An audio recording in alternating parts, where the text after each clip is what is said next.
कर्मण्येवाधिकारस्ते मा फलेषु कदाचन। जय श्री कृष्णा। श्रीमद् भागवत गीता अध्याय 6। श्रीमद् भागवत गीता के 6ठे अध्याय में आप सभी भक्तगणों का हार्दिक स्वागत है। इस अध्याय में ध्यान योग का वर्णन है। इस अध्याय में श्री कृष्ण कर्म योग सांसारिक कर्तव्यों का पालन करते हुए आध्यात्मिक का अभ्यास और कर्म संन्यास त्याग की स्थिति में आध्यात्मिकता का अभ्यास के बीच तुलनात्मक मूल्यांकन जारी रखते हैं। वे दोहराते हैं कि कर्म संन्यास की तुलना में कर्म योग अधिक व्यवहारिक मार्ग है। जब काम भक्ति के साथ किया जाता है तो यह मन को शुद्ध करता है और आध्यात्मिक अनुभूति को बढ़ाता है। तब मन शांत हो जाता है और ध्यान उत्थान का प्राथमिक साधन बन जाता है। योगी ध्यान के माध्यम से मन पर विजय पाने का प्रयास करते हैं, क्योंकि एक प्रशिक्षित मन सबसे अच्छा मित्र होता है, जबकि एक अप्रशिक्षित मन आध्यात्मिक साधन के लिए सबसे बड़ा दुश्मन हो सकता है। श्री कृष्ण अर्जुन को सावधान करते हैं कि केवल कठोर तपस्या करने से व्यक्ति आध्यात्मिक पथ पर आगे नहीं बढ़ सकता। इसलिए भोजन, नींद, काम, मनोरंजन आदि जैसी बुनियादी आवश्यकताओं में भी संयम बनाए रखना चाहिए। इसके बाद श्री कृष्ण योग साधना या मन को ईश्वर से जोड़ने की आध्यात्मिक प्रक्रिया के बारे में बताते हैं। वे कहते हैं कि जिस प्रकार हवा रहित स्थान पर दीपक नहीं बुझता, उसी प्रकार साधक को ध्यान में अपने मन को स्थिर रखने का अभ्यास करना चाहिए। वे इस बात से सहमत है कि मन को नियंत्रित करना कठिन है, लेकिन अभ्यास और वैराग्य से इसे नियंत्रित किया जा सकता है। इसलिए जब भी यह भटकता है तो इसे वापस लाना चाहिए और ईश्वर पर ध्यान केंद्रित करना चाहिए। तब मन शुद्ध हो जाता है और पारलौकिकता या समाधि में स्थापित हो जाता है, जो एक आनंदमय अवस्था है जहाँ व्यक्ति अनंत दिव्य आनंद का अनुभव करता है। अर्जुन पूछते हैं कि उन आध्यात्मिक साधकों का क्या होता है जो अपनी यात्रा शुरू तो करते हैं, लेकिन अस्थिर मन के कारण वे अपने लक्ष्य तक नहीं पहुंच पाते। श्री कृष्ण उन्हें आश्वस्त करते हैं कि जो लोग ईश्वर प्राप्ति के लिए प्रयास करते हैं वे बुराई पर विजय प्राप्त करने में सक्षम होते हैं। ईश्वर हमारे पिछले जन्मों के सभी संचित आध्यात्मिक गुणों का लेखा जोखा रखते हैं और भविष्य के जन्मों में उनकी बुद्धि को पुनः जागृत करते हैं। इस तरह वे अपनी यात्रा वहीं से जारी रख सकते हैं जहां से उन्होंने छोड़ा था और अपने पिछले जन्मों के संचित पुण्यों की मदद से अपने वर्तमान जीवन में योगी ईश्वर की ओर तेजी से बढ़ते हैं। फिर भगवान इस अध्याय का समापन इस घोषणा के साथ करते हैं कि योगी जो भगवान से एक होने का प्रयास करता है, तपस्वी, ज्ञानी और कर्मी अनुष्ठान करने वाले से श्रेष्ठ हैं और सभी योगियों में सबसे श्रेष्ठ वह है जो भगवान की प्रेममयी भक्ति में लीन रहता है।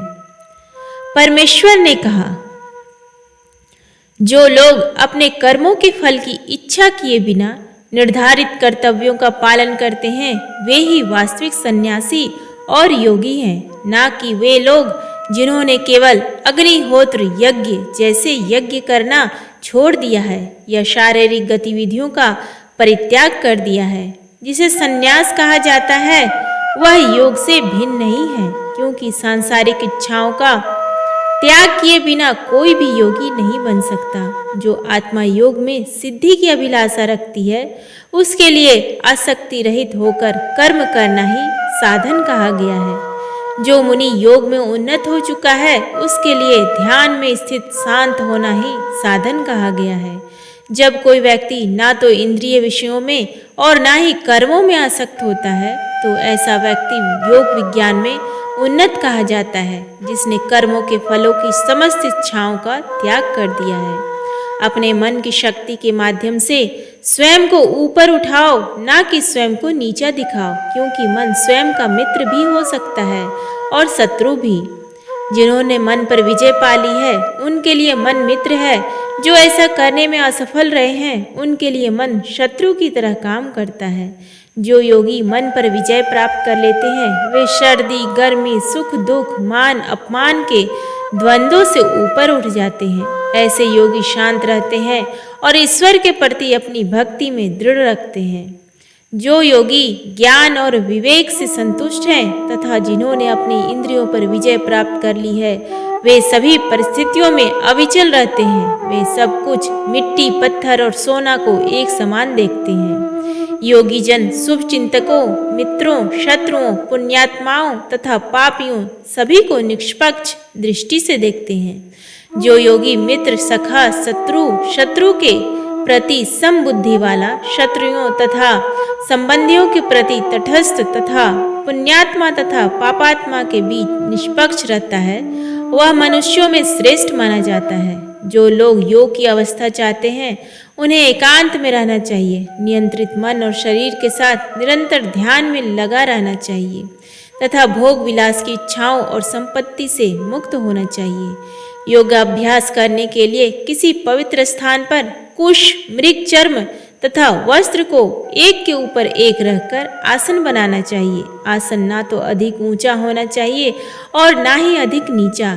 इस आसन पर दृढ़ता से बैठकर योगी को अपने मन को एकाग्रचित्त होकर ध्यान में केंद्रित करके सभी विचारों और गतिविधियों को नियंत्रित करके शुद्ध करने का प्रयास करना चाहिए। उसे शरीर, गर्दन और सिर को एक सीधी रेखा में मजबूती से पकड़ना चाहिए और आंखों को इधर उधर भटकने ना देते हुए नाक की नोक पर ध्यान केंद्रित करना चाहिए। इस प्रकार शांत, निर्भय और अविचल मन से तथा ब्रह्मचर्य व्रत में दृढ़ रहकर सतर्क योगी को चाहिए कि वह मुझ में ही ध्यान करे और मुझे ही अपना परम लक्ष्य समझे।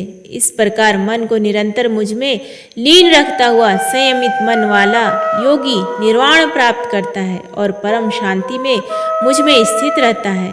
हे अर्जुन, जो लोग बहुत अधिक या बहुत कम खाते हैं, बहुत अधिक या बहुत कम सोते हैं, वे योग में सफलता प्राप्त नहीं कर सकते। लेकिन जो लोग खान पान और मनोरंजन में संयम रखते हैं, काम में संतुलित रहते हैं और नींद में नियमितता रखते हैं, वे योगाभ्यास करके सभी दुखों को कम कर सकते हैं। पूर्ण अनुशासन के साथ वे मन को स्वार्थी लालसाओं से हटाकर उसे आत्म कल्याण पर केंद्रित करना सीखते हैं। ऐसे व्यक्तियों को योग में स्थित कहा जाता है तथा वे इंद्रियों की सभी लालसाओं से मुक्त होते हैं। जिस प्रकार वायु रहित स्थान में दीपक नहीं टिमटिमाता, उसी प्रकार योगी का अनुशासित मन परमात्मा के ध्यान में स्थिर रहता है। जब योगाभ्यास द्वारा भौतिक कार्यों से संयमित मन शांत हो जाता है, तब योगी शुद्ध मन के माध्यम से आत्मा को देखने में सक्षम हो जाता है और वह आंतरिक आनंद में रमण करता है। योग की उस आनंदमय अवस्था में जिसे समाधि कहते हैं, मनुष्य परम असीम दिव्य आनंद का अनुभव करता है और इस अवस्था में स्थित होकर मनुष्य कभी भी शाश्वत सत्य से विचलित नहीं होता।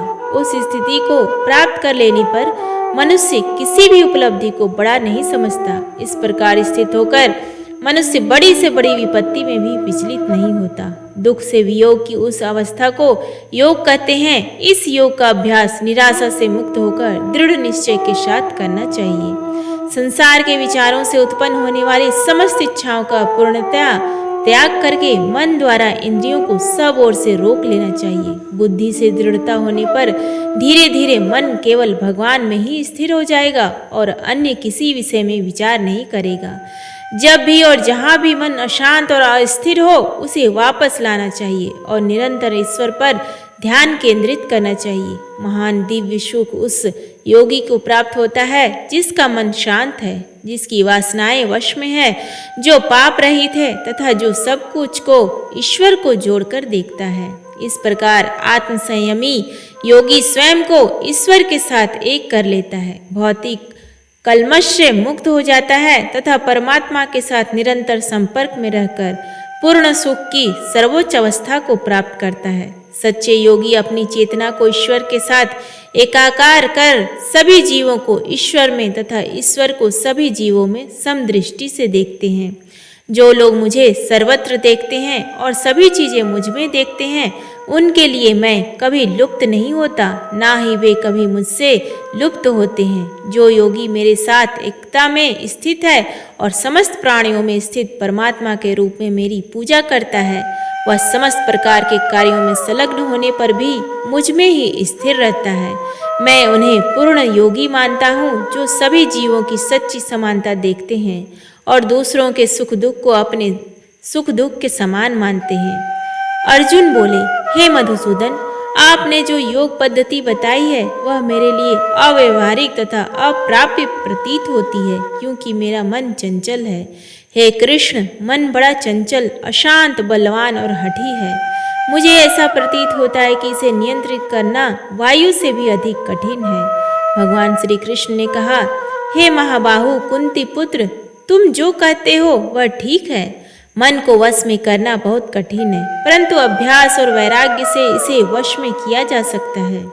जिसका मन संयमित है उसके लिए योग प्राप्त करना कठिन है, परंतु जो मन को वश में करना सीख गए हैं और जो उचित साधनों द्वारा लगन पूर्वक प्रयत्न करते हैं, वे योग में सिद्धि प्राप्त कर सकते हैं। यह मेरा मत है।